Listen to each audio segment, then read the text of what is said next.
ಅವ್ರ ಅಭಿಮಾನಿ ಅಂತ ಗುರುತಿಸ್ಕೊಂಡಿದ್ದೀರಾ. ನಿಮ್ಗೆ ನಿಮ್ದು ಅಂದ್ರೆ ನೀವು ಆಲ್ರೆಡಿ ರೆಕಗ್ನೈಸ್ ಆಗಿದ್ದೀರಾ. ಸೊ ನಿಮ್ಗೆ ಏನಾದ್ರು ಈಗ ಬಿಗ್ ಬಾಸ್ ನಡೀತಾ ಇದೆ, ಬರ್ತಾ ಇದೆ, ಸೊ ಅದ್ರಲ್ಲಿ ಅವಕಾಶ ಬಂದ್ರೆ ಬಿಗ್ ಬಾಸ್ ಹೋಗ್ತೀರಾ? ಅಲ್ಲ ಬಂತು ಅಂದ್ಕೊಳ್ಳಿ, ಈಗ ಅಲ್ಲ ಒಂದ್ ವೇಳೆ ಬಂತು ಅಂತ ಹೋಗ್ತೀನಿ ಸರ್. ರೀಸನ್ ಇದೆ, ಹೋಗ್ತೀನಿ. ಯಾಕೆ ಹೋಗ್ತೀರಾ? ಡೆವಿಲ್ ಸಿನಿಮಾ ಪ್ರಮೋಷನ್ ಮಾಡಕ್ಕೆ. ಅಲ್ಲಿ ಹೋಗಿ ಪ್ರಮೋಷನ್ ಮಾಡ್ಬೇಕಾ, ಹೊರಗಡೆ ಮಾಡ್ಬೋದಲ್ಲ? ಬೇರೆ ತರ ಪ್ರಮೋಷನ್ ಆಗುತ್ತಲ್ಲ ಸರ್. ಅಲ್ಲ ಈಗ ನೀವು ಅಲ್ಲಿ ಹೋದ್ರೆ ನೀವು ಸೆಲೆಬ್ರೇಟ್ ಮಾಡಕ್ಕಾಗಲ್ಲ ಡೆವಿಲ್ ನ. ನೀವು ಒಬ್ರು ಅಭಿಮಾನಿ ಬಾಸ್ ಸಿನಿಮಾ ರಿಲೀಸ್ ಆಗ್ತದೆ, ಹೆಂಗಾಗಲ್ಲ ಸರ್. ಅಲ್ಲಿದ್ರೆ ನೀವು ಹೆಂಗ್ ಸೆಲೆಬ್ರೇಟ್ ಮಾಡ್ತಾರೆ? 3 ದಿನ ಇದ್ದೇ ಇರುತ್ತೆ ಥಿಯೇಟರ್ ಅಲ್ಲಿ. ಒಂದೇ ಬರ್ತೀನಿ ಅಷ್ಟೊತ್ತಿಗೆ ಆಚೆ. ಅಂದ್ರೆ ಅಷ್ಟೊಳಗಡೆ ಬಿಗ್ ಬಾಸ್ 100 ದಿನ ಸೆಲೆಬ್ರೇಷನ್ ಬರ್ತೀನಿ. ಅಂದ್ರೆ ಇವಾಗ ನೀವ್ ಹೇಳ್ತಿರೋದು ಸಿನಿಮಾ ಇದೆ ಅಂತ ನಾನು ಹೋಗ್ಬಾರ್ದಾ?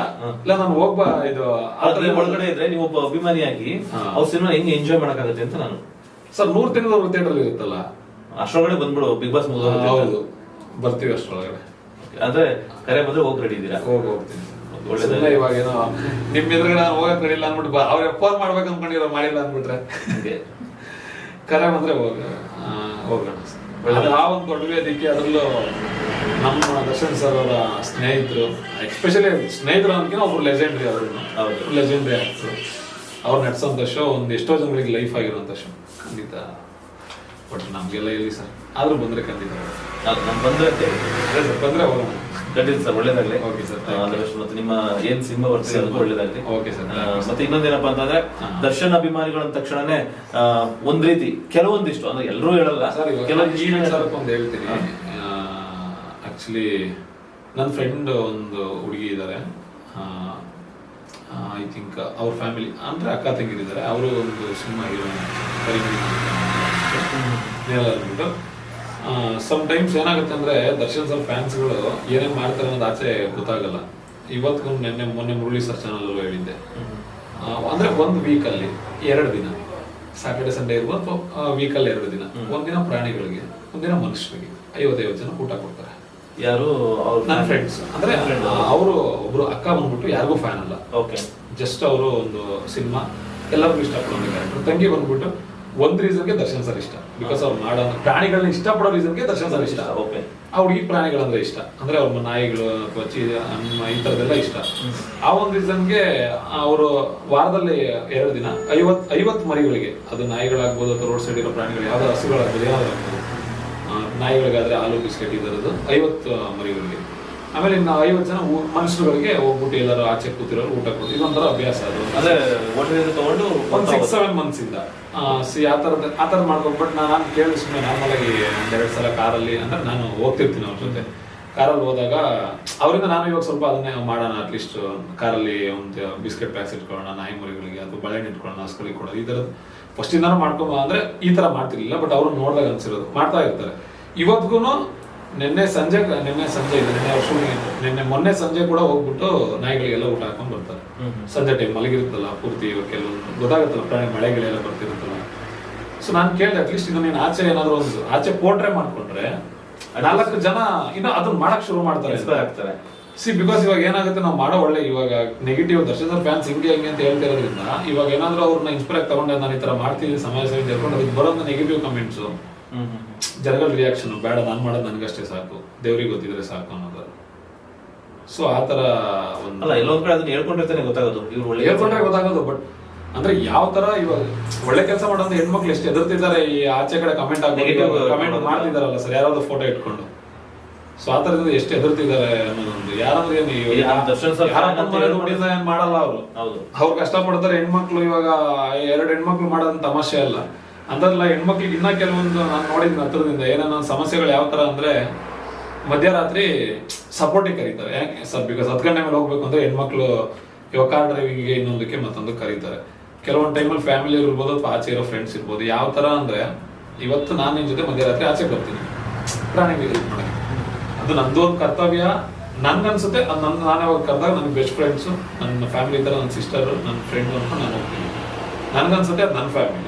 ಇಲ್ಲ ಒಂದು ಒಳ್ಳೆ ಕೆಲಸ ಮಾಡ್ತಿದ್ರೆ ಆ ಒಳ್ಳೇದಕ್ಕೆ ನಾವು ಸಪೋರ್ಟ್ ಆಗ್ಬೇಕು ಅಂತ. ಬಿಕಾಸ್ ನಮ್ಗೆ ದರ್ಶನ್ ಸರ್ ಅದೇ ಹೇಳ್ಕೊಟ್ಟಿರೋದು. ಇನ್ನ ಕೆಲವು ಪರ್ಸನ್ಸ್ಗಳು ನಮ್ಮ ಸುತ್ತ ಹೆಂಗಿರ್ತಾರೆ ಅಂತಂದ್ರೆ, ನೀನು ಒಳ್ಳೇದ್ ಮಾಡ್ತಿದ್ಯಾ, ಓಕೆ ಆಯ್ತು ಬರ್ತೀನಿ, ನಾನು ಬರಲ್ಲ ಅಂತ ಹೇಳಲ್ಲ. ಇವತ್ತು 10 ಗಂಟೆ ಕರೀತಿದ್ಯಾ, ನಾನು ಆಚೆ ಬರ್ತೀನಿ. ಏನಕ್ಕೆ? ಅವ್ನು 12 ಗಂಟೆ 1 ಗಂಟೆವರೆಗೂ ಊಟ ಡಿಸ್ಟ್ರಿಬ್ಯೂಟ್ ಮಾಡ್ಕೊಂಡ್ ಬರೋಣ. ನೆಕ್ಸ್ಟ್ ದಿನ 10 ಗಂಟೆಗೆ ನಾನು ದಿನ ಆಚೆ ಯಾವಾಗ ಬರ್ತೀನಿ. ಸೊ ನಮ್ಮ ಸುತ್ತನೇ ಈ ಥರದವ್ರು ಇರುವಾಗ ನಾವು ಮಾಡೋದಕ್ಕೆ ಎಲ್ಲರೂ ಒಳ್ಳೇದೇ ಮಾಡ್ತಾರೆ. ಬಟ್ ನಾನು ಅದಕ್ಕೆ ಮೊನ್ನೆ ಎಲ್ಲ ಹೇಳಿದೆ, ನೀನ್ ತಲೆನೇ ಕೆಡ್ಸೋ, ಬೇರೆ ಕಮೆಂಟ್ಗೆಲ್ಲ ತಲೆ ಕೆಡ್ಸ್ಕೊಂಡು ಜೀವನ ಮಾಡೋಕ್ಕಾಗಲ್ಲ. ನಾನು ಮೊನ್ನೆ ಮುರಳಿ ಸರ್ ಚಾನಲ್ ಮಾತಾಡಿದೆ, ಅವರು ಯಾವ ಕಮೆಂಟ್ಸ್ಗಳು ಕಳಿಸಿದ್ರು, ಏನಂತ ನೀನು ಅಪ್ಪು ಸರ್ ವೈಫ್ ಮಾಡಿದಾಗ ಎಲ್ಲಿಂದೆ, ಆಮೇಲೆ ಇವ್ರಿಗೆ ಯಾರಪ್ಪ ಸುದೀಪ್ ಸರ್ ವೈಫ್ ಮಾಡಿದಾಗ ಎಲ್ಲಿಂದೆ, ರಮ್ಯ ಅವ್ರಿಗೆ ಮಾಡಿದಾಗ ಎಲ್ಲಿಂದೆ ಅಂದ್ಬಿಟ್ಟು. ಇವಾಗ ಸರ್ ನಾನು ಹೇಳೋದೇನಂದ್ರೆ, ಅಪ್ಪು ಸರ್ ವೈಫ್ ಮಾಡಿದಾಗ ನಾವು ಬೇಜಾರಾಗಿಲ್ಲ ಅಂತ ಅವ್ರು ಅನ್ಕೊಂಡವ್ರೆ. ಎಲ್ಲರಿಗೂ ಬೇಜಾರಾಗಿದೆ. ಅಪ್ಪು ಸರ್ ವೈಫ್ಗೆ ಆ ಥರ ಟ್ರೋಲ್ ಮಾಡಿದ್ರಲ್ಲ, ಅವ್ರು ಯಾರೋ ನಮ್ಮವರಲ್ಲ ನಮಗೆ ಗೊತ್ತಿತ್ತು. ಬಟ್ ಅಲ್ಲ, ಮಾಡ್ತಾ ಇದಾರೆ ಅಂತ ಬಂದಿದ್ದು ಡಿವಾಸ್ ಫ್ಯಾನ್ಸ್ ಅಂತ, ಅದೊಂದು ನೋವಿರುತ್ತೆ. ನಮ್ಮವ್ರು ಮಾಡಕ್ ಚಾನ್ಸ್ ಇಲ್ಲ, ಬಟ್ ಈ ಥರ ಎಲ್ಲ ಬರ್ತಲ್ಲ. ಇವಾಗ ಎಲ್ಲರಿಗೂ ಗೊತ್ತಾಗಿದೆ. ನಾನು ಹೇಳೋದೇನು ಅಂದ್ರೆ, ನಮ್ಮ ಬಾಸ್ ಫ್ಯಾನ್ಸಿಗೆ ಮಾಡ್ತಿದ್ದಾರ, ನಮ್ಮ ತಾಯಿನ ನಾವು ಸೇವ್ ಮಾಡ್ಕೊತಾ ಇದೀವ. ನಿಮ್ಮ ಬಾಸ್ ಫ್ಯಾನ್ಸಿಗೆ ನಿಮ್ಮ ಫ್ಯಾಮಿಲಿಯವ್ರು ಮಾಡ್ತಿದ್ದಾರ, ಸೇವ್ ಮಾಡ್ಕೊಳ್ಳಿ. ನಾವು ಸಪೋರ್ಟ್ ಮಾಡ್ತೀವಿ, ಬಟ್ ಆಪಾದನೆನ ಆ ವ್ಯಕ್ತಿ ಹೆಸರಿಟ್ಕೊಂಡು ಮಾಡ್ಬೇಡಿ. ಇವಾಗ ನಾವು ಅಪ್ಪು ಸರ್ ಹೆಸರಿಟ್ಕೊಂಡು ಮಾಡ್ತಿದಾರಲ್ಲ, ನಾವು ಅಪ್ಪು ಸರ್ನ ದೂರಕ್ಕಾಗುತ್ತೆ ಸರ್. ಅವ್ರು ನಾವು ಪೂಜೆ ಮಾಡ್ತೀವಿ. ಇವಾಗ ನೀವು ಯಾರೇ ಮಾಡಿದ್ರು ದರ್ಶನ್ ಸರ್ ಫ್ಯಾನ್ಸ್, ಪ್ರಥಮ ಮಾಡಿದ್ರು ದರ್ಶನ್ ಸರ್ ಫ್ಯಾನ್ಸ್, ರಮ್ಯ ಮೇಡಮ್ ಮಾಡಿದ್ರು ದರ್ಶನ್ ಸರ್ ಫ್ಯಾನ್ಸ್, ಬೇರೆ ಯಾವ ಫ್ಯಾಮಿಲಿ ಮಾಡಿದ್ರು ದರ್ಶನ್ ಸರ್ ಫ್ಯಾನ್ಸ್, ಎಲ್ಲದೂ ದರ್ಶನ್ ಸರ್ ಫ್ಯಾನ್ಸ್. ಇವತ್ತು ಅದೇ ಎರಡು ಹೆಣ್ಮಕ್ಳು ಮತ್ತೆ ಬೇರೆ ಬೇರೆ ಎಷ್ಟೋ ಜನ ಹೆಣ್ಮಕ್ಳುಗಳು ಮಾಡ್ತಿದ್ರಲ್ಲ, ಅದಕ್ಕೆ ಯಾಕೆ ದರ್ಶನ್ ಸರ್ ಫ್ಯಾನ್ಸ್ ಮಾಡ್ತಿದ್ದಾರೆ, ಬೇರೆಯವ್ರಿಗೆ ನೋಡಿ ಕಲ್ತ್ಕೊಳ್ಳಿ ಅಂತ ಹೇಳಲ್ಲ. ಈ ತರ ಕಮೆಂಟ್ಗಳು ಬರುತ್ತೆ ಅಂದ್ರೆ ಎದ್ಕೊಂಡು ಎಷ್ಟೋ ಜನ ಈ ತರ ಕೆಲಸ ಮಾಡ್ತಿರೋ ಆಚೆ ಬಿಡ್ತಾ ಇಲ್ಲ, ಹೇಳ್ಕೊಳಕ್ ಭಯ ಪಡ್ತಾರೆ. ಅಂದ್ರೆ ಯಾರು ಮಾಡ್ತಾರೆ ಸರ್? ಇವಾಗ ಸುಮ್ಮನೆ ಯೋಚನೆ ಮಾಡಿ ಸರ್, 50 ಜನ ಊಟ ಕೊಡ್ಬೇಕಂದ್ರೆ ತಮಾಷೆ. ಹೌದು, ಯಾಕಂದ್ರೆ ಅವ್ರ ಶಕ್ತಿ ಅನುಸಾರ ಅಂದ್ರೆ ಭಗವಂತ ಅವ್ರಿಗೆ ಕೊಟ್ಟಿರ್ಬೋದು ಶಕ್ತಿನ, ಬಟ್ ಆ ಒಳ್ಳೆ ಮನ್ಸು ಬಂದಿದೆಯಲ್ಲ, ಅಂತ ಶಕ್ತಿ ಎಷ್ಟೋ ಜನಕ್ಕೆ ಇರುತ್ತೆ. ಅವ್ರು ಕಾರ್ ಓಡಾಡ್ಬೋದು, ದೊಡ್ಡ ದೊಡ್ಡ ಓಡಾಡ್ಬೋದು, ಬಟ್ ಆ ಕೆಲಸ ಮಾಡಲ್ಲ ಎಷ್ಟೋ ಜನ. ಹೌದು. ಇವಾಗ ಪ್ರಾಣಿಗಳಿಗೆ, ಮಲಗಿರೋಂಥ ಪ್ರಾಣಿಗಳಿಗೆ ಹೋಗ್ಬಿಟ್ಟು ಕಾರಲ್ಲಿ ಊಟ ಎಲ್ಲ ಇಟ್ಕೊಂಡು ಊಟ ಹಾಕೊಂಡ್ ಬರ್ತಾರೆ. ಯಾರು ಮಾಡ್ತಾರೆ? ನಾನು ಲೈವಲ್ಲಿ ನೋಡಿರೋದು ಹೇಳ್ತೀನಿ. ಬಟ್ ಅಂತವ್ರು ಹೇಳ್ಕೋಬೇಕು ಅಂತ ನನ್ನ ಇದು ಹೇಳ್ಕೋಬೇಕು. ಬಟ್ ಅದನ್ನ ಹೇಳ್ಕೋಬೇಕು, ಅದನ್ನ ವಿಡಿಯೋ ಮಾಡಿ ನಿಮ್ಗಳು ಪೋಸ್ಟ್ ಮಾಡಿ, ಅಟ್ಲೀಸ್ಟ್ ಅದನ್ನ 4 ಜನ ಫಾಲೋವರ್ಸ್ ಅದಿರೋ ಟಾರ್ಗೆಟ್ ಮಾಡ್ತೀನಿ. ನೀನ್ ಟಾರ್ಗೆಟ್ ಮಾಡ್ತಿದ್ದೆ ಅಂತ ಅನ್ಕೊಂಡ್ರು ಪರವಾಗಿಲ್ಲ, ಪೋಸ್ಟ್ ಮಾಡೋದು ನಿನ್ಗೆ ಅಟ್ಲೀಸ್ಟ್ 4 ಜನ ಹೆಲ್ಪ್ ಮಾಡ್ಲಿ. ಅದು ಹೆಲ್ಪ್ ಅಂದ್ರೆ ಬಿಕಾಸ್ ಅದನ್ನ ಬೇರೆಯವ್ರು 4 ಜನ ಮಾಡ್ಲಿ, ಅದನ್ನೇ ಇನ್ನೊಬ್ರು ಫಾಲೋ ಮಾಡಿ, ಇನ್ನೊಂದಿಬ್ರು ಫಾಲೋ ಮಾಡ್ಲಿ. ಸೊ ನನಗೆ ನೋಡೋದಿಲ್ಲ ಹೆಣ್ಮಕ್ಳು ನಿಜವಾಗ್ಲೂ ಆಡ್ಸ್ ಅಂತ ಹೇಳ್ಬೋದು. ಜೊತೆಗೆ ಅವರು ಇಂಡಸ್ಟ್ರಿ ಕೆಲಸ ಮಾಡ್ತಿದ್ದಾರೆ, ಅವ್ರಿಬ್ರಿಗೂ ಒಳ್ಳೇದಾಗ್ಲಿ. ಅವ್ರಿಗೆ ಜನ್ಮ ಕೊಟ್ಟಿರೋ ತಾಯಿಗೆ ನಾವು ಆಡ್ಸ್ ಹೇಳ್ಬೋದು. ಆ ತಾಯಿ ಅಂದ್ರೆ ಆ ತಾಯಿ ಆ ಗುಣನೇ ಇವರಿಗೆಲ್ಲ ಬಂದಿದೆ, ಇವ್ರು ಮಾಡ್ತಿದ್ದಾರೆ. ಜೊತೆಗೆ ಅವ್ರುಗಳು ಸುತ್ತ ಇರೋ ನನ್ನ ಮಕ್ಕಳು ಒಂದು ಸ್ವಲ್ಪ ಒಳ್ಳೆಯವರಾಗಿರ್ಬೇಕು ಆ ಥರ. ಆದ್ರೆ ಇನ್ನೂ ಎಷ್ಟೋ ಜನ ಹೆಣ್ಮಕ್ಳು ಅದನ್ನ ಇನ್ಸ್ಪಿರೇಷನ್ ಅಂತ ತಗೊಂಡು ಮಾಡ್ತಾರೆ. ಓಕೆ ಸರ್, ಆಕ್ಚುಲಿ ನೋಡಿದ್ರಲ್ಲ, ಯಾಕೆಂದ್ರೆ ದರ್ಶನ್ ಅಭಿಮಾನಿಗಳು ಅಂದ ತಕ್ಷಣ ನೆಗೆಟಿವ್ ಥಾಟ್ಸ್ ಎಷ್ಟೋ ಜನಕ್ಕೆ ಬಂದ್ಬಿಡುತ್ತೆ. ಬಟ್ ಅಂತವ್ರು ಎಷ್ಟೋ ಜನ ಈಗಲೂ ಅವಾಗ ಮಾಡಿದ್ರು ಅಂತ ಅಲ್ಲ, ಈಗಲೂ ಸಹ ಮಾಡ್ತಾರೆ. ಬಟ್ ಎಷ್ಟೋ ಜನ ಬೆಳಗ್ಗೆ ಬಂದಿಲ್ಲ. ಅದ್ರಲ್ಲಿ ಒಂದನ್ನ ಅವರು ನೋಡಿದ್ರೆ ಅಂತ ಹೇಳಿದ್ರೆ. ಆಮೇಲೆ ಇವತ್ತು ನಮ್ಗೆ ಅತ್ತಿಬೆಲೆ ಟೀಮ್ ಅವರು, ಚಂದ್ರಾಯಪಟ್ಟಣದವರು, ಅತ್ತಿಬೆಲೆ ಟೀಮ್ ಅವ್ರು ನೋಡಿದ್ರ ಸರ್? ಏನು ಅವ್ರದ್ದು ಭಯಂಕರ ಏನು. ಚಂದ್ರಾಯಪಟ್ಟಣದವರು, ಹಾಸನ ಅವರು, ಮಂಡ್ಯ ಟೀಮ್ ಇದೆ, ಮಂಡ್ಯದ ತುಂಬಾ ಎಲ್ಲಾ ಟೀಮ್ ಅವರು ಮಾಡ್ತಾರೆ ಸರ್. ಅಂದ್ರೆ ನಮಗೆ ಸ್ಟ್ರಾಂಗ್, ನಮಗೆ ಕಾಂಟ್ಯಾಕ್ಟ್ ಇರುವಂತ ಟೀಮ್ ಅವರು ನಮಗೆ ಗೊತ್ತಾಗುತ್ತೆ, ಅಪ್ಡೇಟ್ಸ್. ಬೇರೆಯವ್ರದೆಲ್ಲ ಗೊತ್ತಾಗಲ್ಲ, ಬೇರೆಯವ್ರದಂದ್ರೆ ಮಾಡ್ತಿರ್ತಾರೆ, ಬರ್ತಿರುತ್ತೆ, ಬಟ್ ಇದೇ ಟೀಮ್ ಅಂತ ಗೊತ್ತಾಗಲ್ಲ ನಮ್ಗೆ. ಅಯ್ಯೋ ಅತ್ತಿಬೆಲೆ ಅಣ್ಣಂದ್ರೆ ಎಲ್ಲ ಆಲ್ಮೋಸ್ಟ್ ಒಂದ್ ಲೆವೆಲ್ಗೆ ಇವಾಗ ನಾವು ಪ್ರಮೋಷನ್ ಮಾಡಿದಾಗ ಅಭಿಯಣ್ಣ, ಗೋವಿಂದಣ್ಣ ಮತ್ತೆ ಕುಮಾರಣ್ಣ ಅಂತ ಇದ್ದಾರೆ, ಅವರೆಲ್ಲ ಡಿಸ್ಟ್ರಿಕ್ಟ್ ಅವ್ರದ್ದು ನಂಬರ್ ಕೊಟ್ಟಿದ್ರು, ನಾವು ಓದ್ವಲ್ಲ ಅವಾಗ. ಹಂಗಾಗಿ ಅವ್ರು ಏನೇ ಮಾಡಿದ್ರು ಗೊತ್ತಾಗುತ್ತೆ ಸರ್. ನಮಗೆ ಗೊತ್ತು ಅವ್ರು ಏನೇನೆಲ್ಲ ಒಳ್ಳೆ ಕೆಲಸ ಮಾಡ್ತಾರೆ, ಏನೇನು ಎಷ್ಟೆಲ್ಲ ಮಾಡ್ತಾರೆ ಅಂದ್ಬಿಟ್ಟು, ಎಷ್ಟು ದೇವ್ರಗಳಿಗೆ ಕೈ ಮುಗಿತಾರೆ, ಎಷ್ಟು ಹೋಮ ಅವ್ರಿಗೆ ಚೆನ್ನಾಗಿಲ್ಲ ಅಂತ ಎಷ್ಟೇನೆಲ್ಲ ಮಾಡ್ತಾರೆ.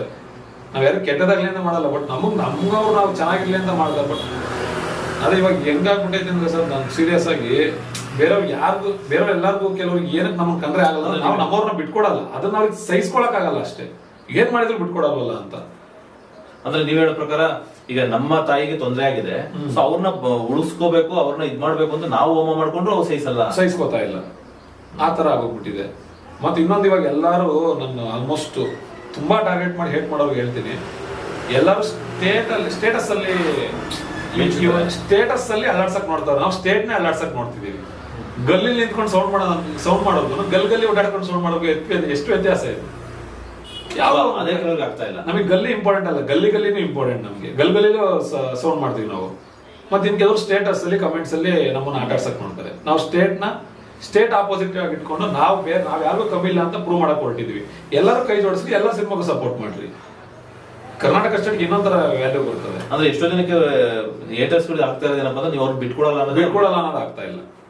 ನಾವು ಬಿಟ್ಕೊಡಲ್ಲ, ಅದು ಚಾನ್ಸೇ ಇಲ್ಲ ಸರ್. ನಾವು ಆ ತರ ಎಲ್ಲ ಕ್ಯಾರೆಕ್ಟರ್ ಡಿ ಬಾಸ್ ಫ್ಯಾನ್ಸ್ ಅಂದ್ರೆ ಹೇಳೋದ ಸರ್, ಒನ್ ಸೈಡ್ ಆರ್ಮಿ ಇದ್ದಂಗೆ. ನೀವ ಅಂತ ಬಂದ್ರೆ ನಾವು ನಿಂತ್ಕೊಂಡ್ಬಿಡೋದು. ನಾವೆಲ್ಲ ಒಂದಾಗಿರೋಕ್ಕೂ ರೆಡಿ, ನೀವಂದ್ರೆ ಹಂಗಿರೋಕ್ಕೂ ರೆಡಿ. ನಾವೆಲ್ಲ ಚೆನ್ನಾಗಿ ಎಲ್ಲ ಫ್ಯಾನ್ಸ್ ಜೊತೆ ಎಲ್ಲ ಫ್ರೆಂಡ್ಸ್ ಜೊತೆ ಚೆನ್ನಾಗಿದ್ದೀವಿ. ಬಟ್ ಕೆಲವು ಟೈಮಲ್ಲಿ ಮಧ್ಯದಲ್ಲಿ ಮಿಲಿಟರಿಗಳ ಆಟ ಆಡೋಂಥ ಆಟಕ್ಕೆ ನಾವು ಬಲಿ ಆಗ್ತಿದೀವಿ ಅಷ್ಟೇ. ಯಾರೋ ಇಟ್ಕೊಂಡು ಮಾಡೋ ಅಂತ ಕೆಲಸ. Okay sir.